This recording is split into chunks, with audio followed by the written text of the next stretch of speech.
This is the 9 p.m. news telecast of the prestigious channel of Sri Lanka. A pleasant evening and a very warm welcome to the national news. I'm Dilanjali Ananda. I'm Win Hettiarachi and today is the 20th of May and here are today's headlines.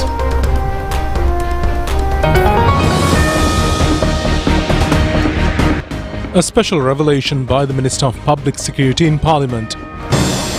Independent groups and number of small political parties to assist NPP in establishing power in the Columbo Municipal Council. A committee appointed under the President's office to investigate irregularities in Sri Lankan Airlines. Indictments against former Minister Chandrani Bandara. An injunction order against Roshan Ranasinghe. Kehelia Ramukralla remanded again. Minister Nalinda Jayatissa emphasizes at the World Health Organization the necessity of a sustainable financial provision for the health sector. A memorandum of understanding between Chongqing Transmission Corporation and Sri Lanka Rupavahini Corporation. The next 48 hours to be crucial for 14,000 babies in Gaza.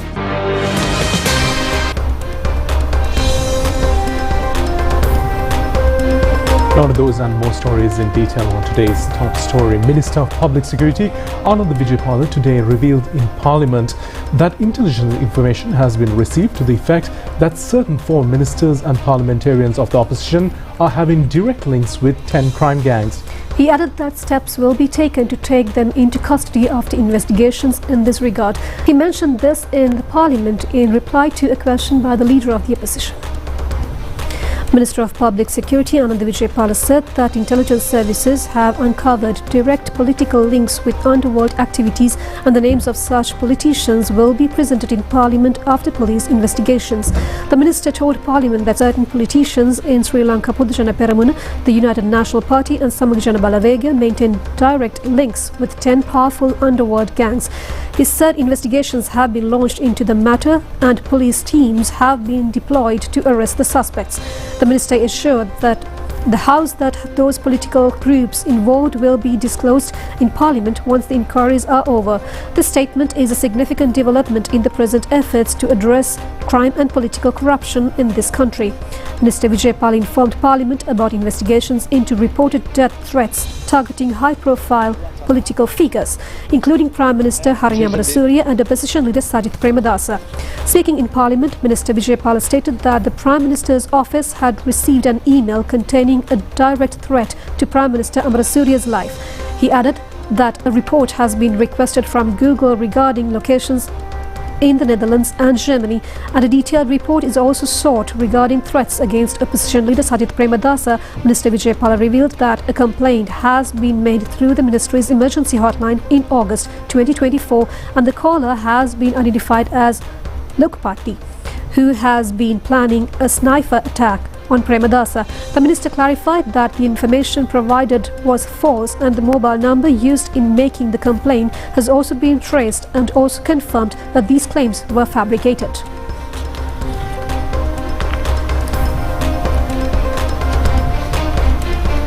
National People's Power has obtained the support of many independent groups and small political parties to establish power in the Columbo Municipal Council. A discussion was held in this regard with the political groups and President Anurukumara Dissanayake yesterday. The discussion was held at the party office in Palawatta. 117 members for the Columbo Municipal Council were elected at the recently concluded local government election. National People's Power managed to clinch 48 seats in the council. Samagajana Balawega won 29 seats, while the United National Party gained 13 seats.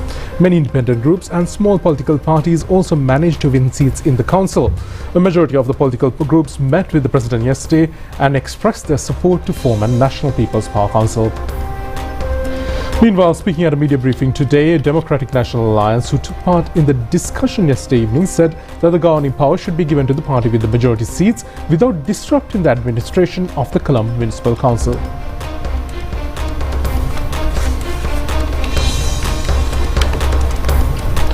President Anurukumara Dissanayake has instructed to establish a committee under the Presidential Secretariat to investigate allegations of corruption and mismanagement at the Sri Lankan Airlines.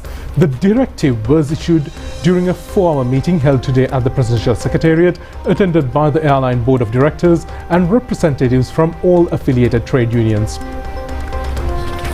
The discussion was aimed to secure a collective commitment to stakeholders to uphold the government's decision to retain state ownership of the airline, eliminating losses and steering it towards recovery. President Sanayaka stressed that rebuilding Sri Lankan Airlines would be impossible without a united effort, adding that the institution must develop its internal capacity to rebuild itself. Asserting that the government's role as a political authority, the president reiterated the commitment to making all necessary sacrifices to rescue Sri Lanka from its economic crisis.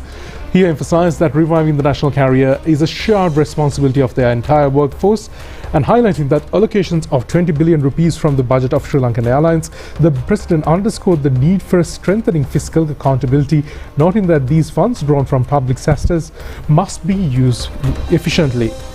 New proposals have been presented by the Board of Directors to transform Sri Lankan Airlines, which operates under government ownership, to a profitable entity. In line with the proposal, trade union representatives who participated in the discussion stated before the president that they would extend their full support to achieve this goal.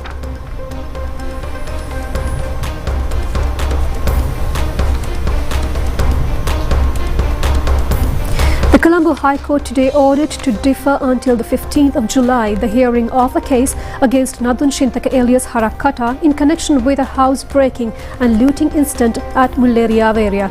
The case was taken up in the presence of High Court Justice Navaratna Marasinghe. Since Deputy Solicitor General Sudarshana De Silva, who is appearing for the plaintiff, was on leave today, his junior attorney at law requested the court to secure another day for the hearing. Accordingly, the justice ordered to defer further hearing until the 15th of July. Nadun Shintaka alias Harakkata was presented in the court under tight security, and officials of Anti-Terrorism Bureau covered him in order to prevent him to be covered by media persons.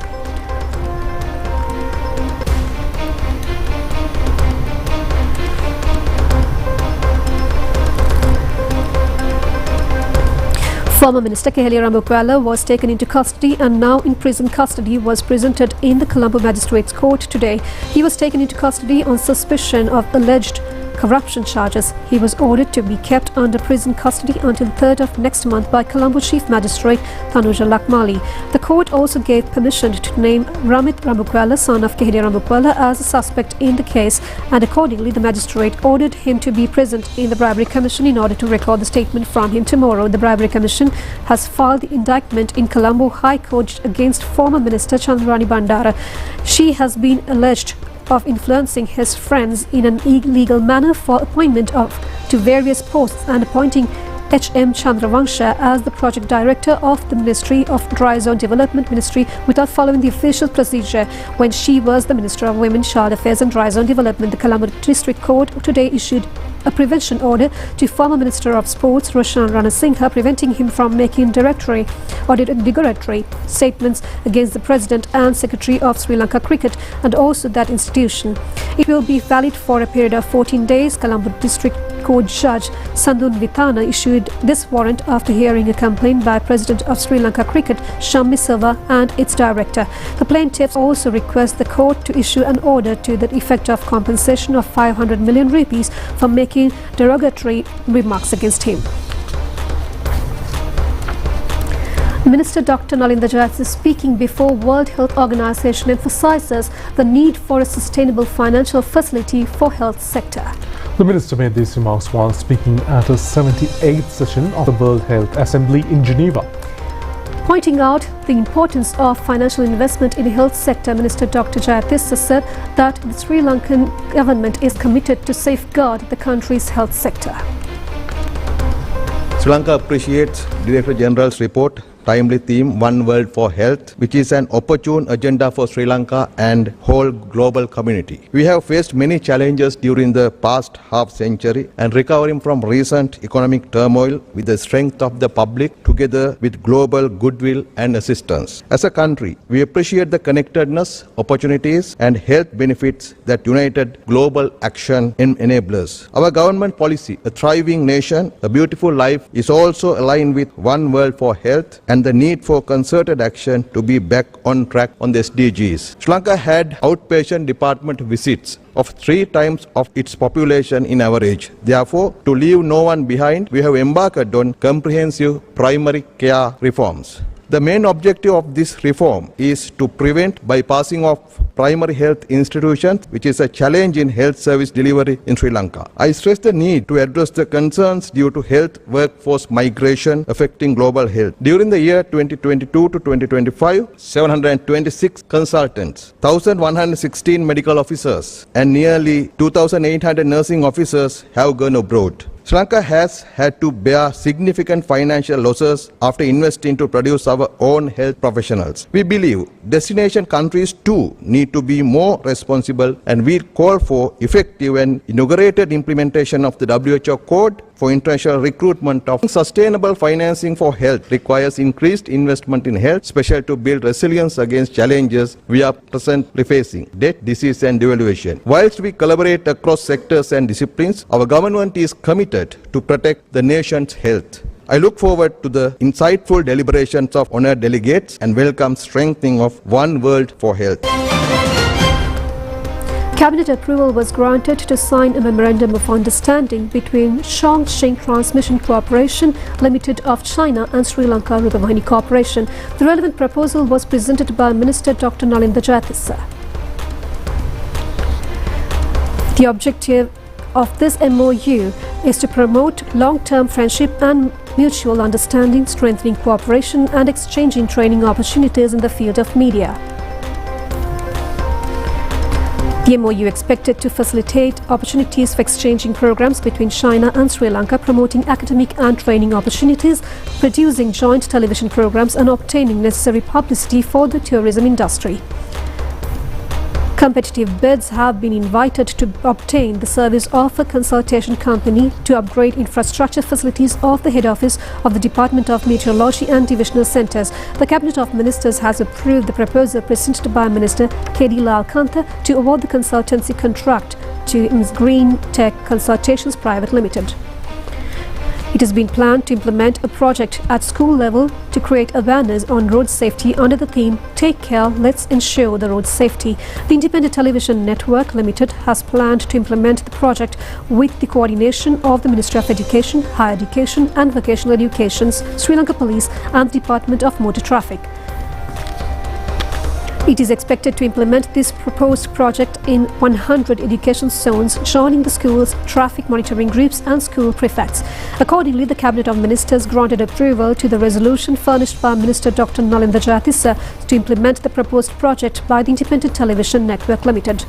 The post of Director General of the Department of Commerce, operated under the Ministry of Trade, Commerce, Food Security and Cooperative Development, is vacant at present.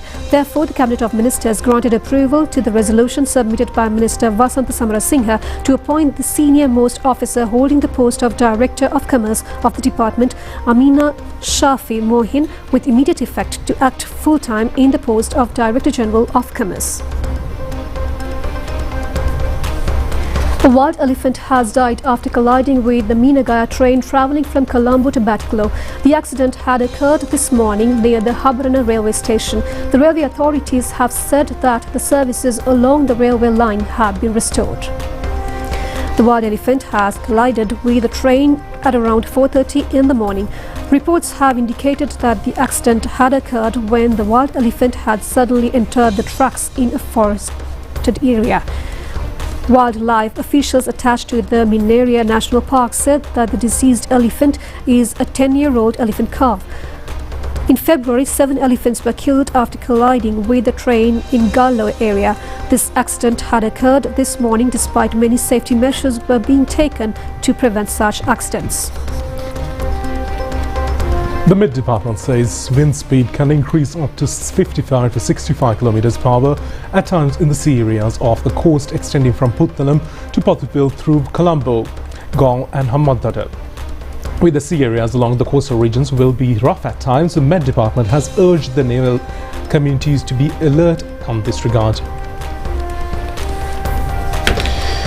Southwest monsoon conditions are gradually getting established in the island. Showers or thunder showers will occur at times in western, Sabaragamuwa, northwestern, central and southern provinces. Fairly heavy falls, about 75 millimeters, are likely at some places in western Sabaragamuwa provinces and Galle, Mathura, Puttlam and Nuwara and Kandy districts. The general public is kindly requested to take adequate precautions to minimize the damages caused by temporary localized strong winds and lightning during thunder showers. Meanwhile, landslide warnings officially by the National Building Research Organisation for several areas will remain effective. The senior scientist of the National Building Research Organisation, Dr. Wasantha Senadeva, said that the landslide warnings under level 1 has been issued to Haliyagoda, Kiriyavalla, Kuruvita, Niyathikala, Karavalala and Ratnapura divisions. Ratnapura district, Bulatkodupitiya, Duanballa, Dehirulapitiya and Varakapala divisions in Koigol district, Sitaga division in Columbo district and Elipitiya division in Galle districts, Palinda in Nuwara and Ingiriya division in Kaltara district, as well as Pasquara division in Kandy district. Reports have indicated that several main roads leading to Nuwara city have been experiencing thick misty conditions. Accordingly, the misty conditions have been reported from Nanua to Nuwara along the Hatton-Nuwara main road and from the Nuwara to Hegal division in the Nuwara Badulla road. Newly appointed High Commissioners, Ambassadors and Consuls designated to represent Sri Lanka paid a courtesy call on Prime Minister Dr. Harini Amarasuriya yesterday. The meeting was held at the Prime Minister's office. During the meeting, the diplomats apprised the Prime Minister of the key priorities and areas of engagement they intend to pursue during their respective office. Those scheduled to assume their diplomatic duties abroad include PM Colonne for India, former Justice to Supreme Court Jayanta Jayasuriya for New York, RM Mahinadasa Ratnayaka for Cuba, retired Rear Admiral Fred Seniviratne for Pakistan, Professor P. Janaka Kumarasinghe for Japan, Professor Arusha Kure for United Arab Emirates and SDNU Senadira for United Kingdom. The occasion was attended by the Secretary to the Prime Minister Pradeep Saputantri and Director General of Human Resources and Operational Management at the Ministry of Foreign Affairs Sumit Dissanayake, along with several other dignitaries. First Secretary to the Embassy of Japan in Sri Lanka, Kunoma Kenji, said that Japan is ready to welcome skilled professionals from Sri Lanka. He emphasized that Sri Lankan skilled professionals would be ideal to fill gaps in the Japanese labour market. He made these remarks while speaking at a laptop awarding ceremony held at Columbo recently. This is the second laptop awarding ceremony hosted by the Sri Lankan Buddhist Institute. The event was participated by a delegation from Embassy of Japan in Sri Lanka, headed by the First Secretary Kunoma Kenji, and a delegation of Japan International Cooperation Agency of the Colombo office, headed by its representatives. This initiative addresses both the growing demand for skilled IT professionals in Japan and the increasing interest among Sri Lankan youth in international career opportunities.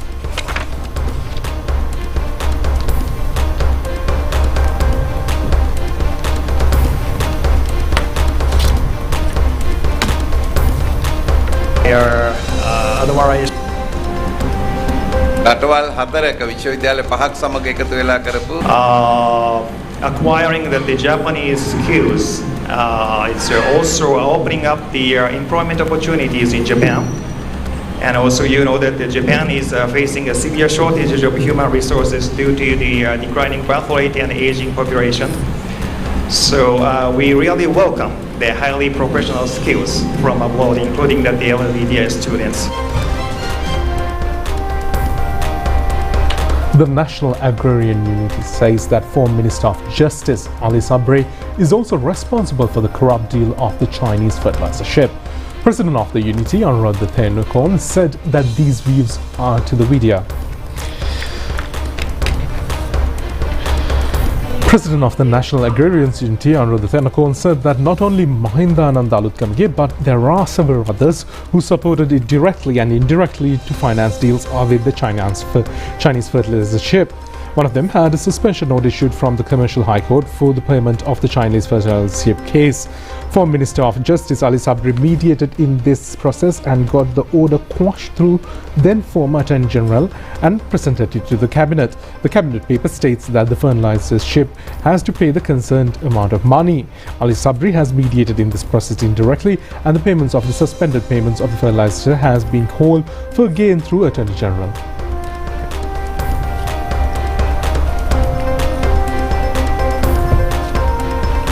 According to farmers, they face a huge loss in crops due to the substandard fertilizer provided during the last government. Deputy Minister Araja visited the Ranaviru 7 Suwataniketana at Ragama to inquire the welfare of injured soldiers who are under residential treatment.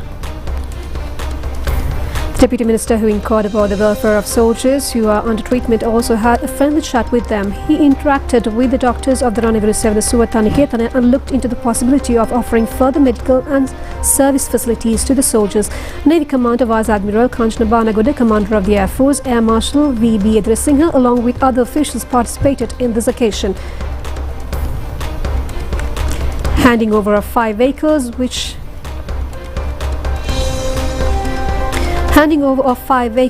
has been long overdue for the health resorts being maintained for the treatment and rehabilitation of injured soldiers was held today at the President's office, Shraswati premises. Documents of these vehicles, which were handed over under the instructions of President Anurakumara Dissanayake, was handed over to the Ranaviru Service Authority by President's Secretary Dr. Nandika Sanatkumar Nayaka. Sri Lankan Buddhist communities across the globe recently came together in reverence and celebration to mark the sacred Vesak festival. From the United States to Malaysia, devotees observed this spiritually significant occasion with variety of religious ceremonies and cultural activities. A series of events was organized recently at the Lanka Vihara in Los Angeles. In celebration of Vesak, these programs were held under the guidance of the chief incumbent of the both Lankaramaya and Indiana temples, as well as the head of the Maitri Meditation Center in Ohio, the chief Sanganayaka of the central and western states of the United States, Most Venerable Palangama Devananda Narayaka Thera. The celebration included the procession, a sacred relic exhibition, and Atavisi Sambhuda Puja, Vesak pandals and devotional song. Mahasangha and Sri Lankans living in the USA participated in the event.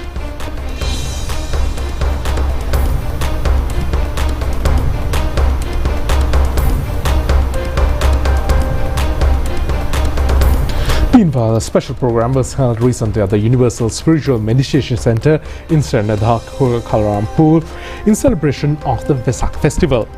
The event was organized under the guidance of the head of the center, Venerable Olukande Revathasera. The series of religious activities were arranged, including a special procession, a relic exhibition, a chanting of Setpirit, and almsgiving event. The Sri Lankan High Commission in Malaysia also organized a Dansala as a participation of the celebration. Acting Sri Lankan High Commissioner to Malaysia, Muhammad Rizvi, along with a group of officials, participated in the event.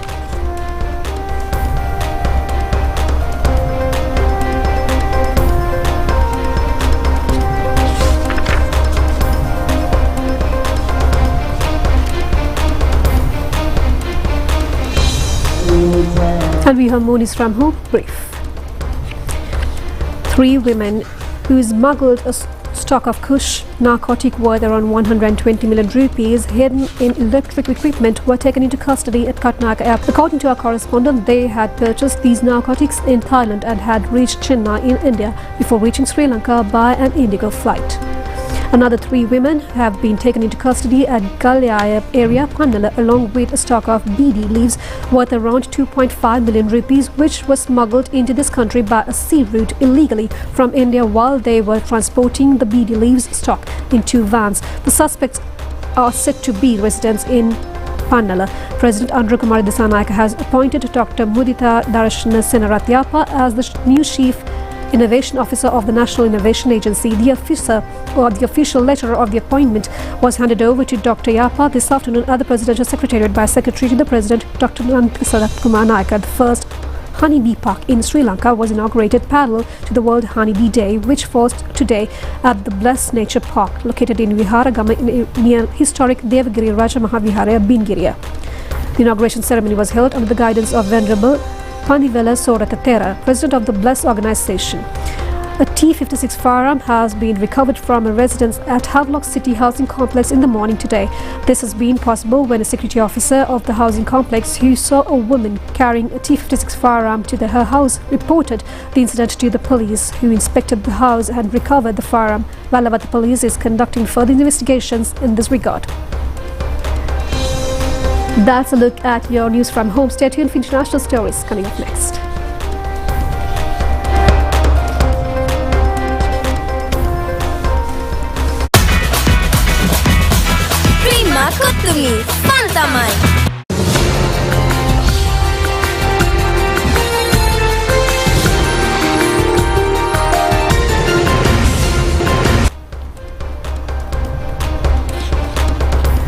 Now, the United Nations has warned that thousands of infants in Gaza are at risk of dying without immediate humanitarian assistance. Meanwhile, the United Kingdom, Canada and France have issued strong cautions to Israel regarding the ongoing military offensive.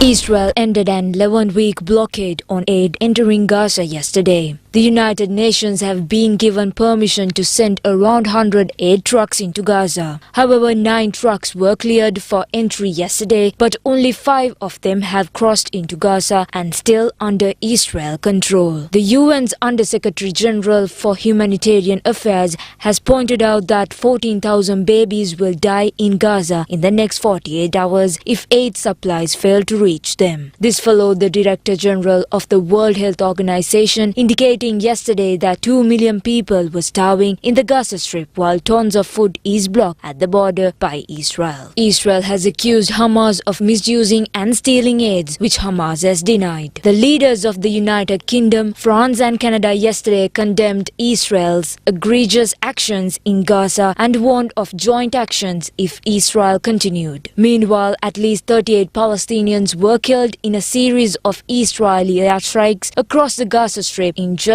half an hour. Palestinians began fleeing Khan Yunis as Israel ordered people to evacuate immediately before an unprecedented attack that the military says is targeting Hamas infrastructure. Reports have indicated that rescue teams were facing major difficulties reaching the wounded due to a lack of equipment and the intense pace of the bombardment. Terima kasih, Pantamai.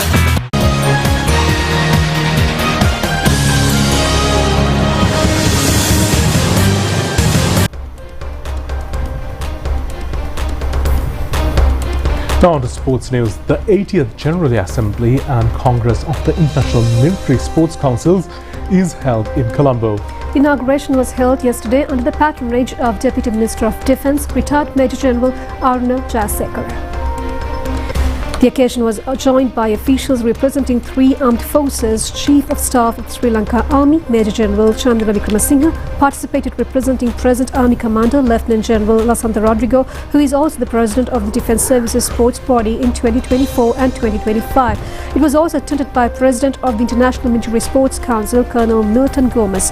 Nearly 300 representatives from 18 member countries of 4 continents are participating in General Assembly and Congress of the International Military Sports Council of this year, which will go on until the 24th of this month. And that's all the news we have for you tonight. Join us tomorrow at the same time for the very latest on Channel Eye. I'm Delanjali, together with Uvin, signing off. Good night. Good night.